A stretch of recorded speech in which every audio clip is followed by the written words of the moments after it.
Енді біз 32-де екінші есепті шығарайық. Біріншісі А қосылған 7-ден 1 квадрат тең. Яғни бірінші қысқаша көбейту формуласын жазып қоямыз, А плюс В-ның квадраты. Бұл бізде А квадрат плюс 2АВ плюс В квадрат. Екіншісі А минус В квадрат. Бізде А квадрат минус 2АВ плюс В квадрат. Тек өзгешелігі мына екі еселенген дегеннің алдында минус тұрады. Ал үшінші мүшенің алдында плюс болады. Ал кеттік, мына бізде А-ның орнында тұр, мына бізде В-ның орнында тұр. Сонда А квадрат плюс 2 еселенген А көбейтілген 7-ден 1. Қосылған 7-ден 1-дің квадраты. Ол бізде А квадрат, мынау баратта екеуін көбейтеміз. Сол бізде 2 алымға көбейтіледі. Мұнда бізде болады 2А бөлінген 7 плюс 1-дің квадраты 1 болады, 7-дің квадраты 49 болады. Енді келесі үшінші есепті шығарайық.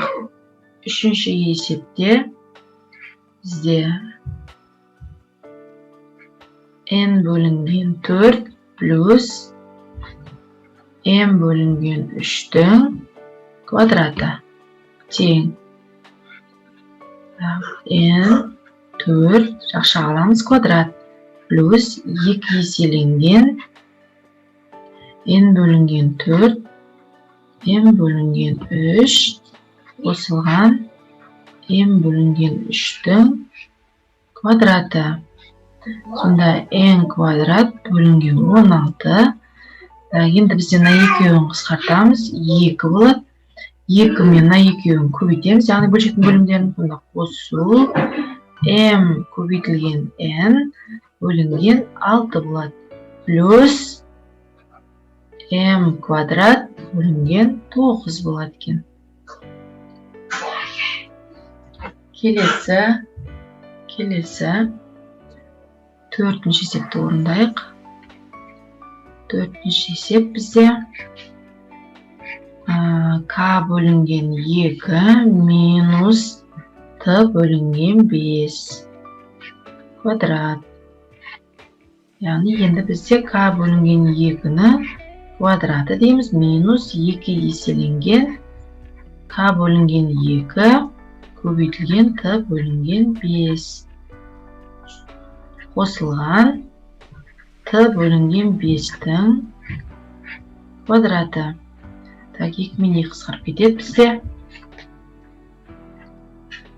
k квадрат бөлінген 4 минус k бөлінген t бөлінген 5 плюс t квадрат бөлінген 25 болады екен. Енді соңғы есепті үйге қарап өздеріңіз шығарсаңдар болады. Жақсы ма оқушылар?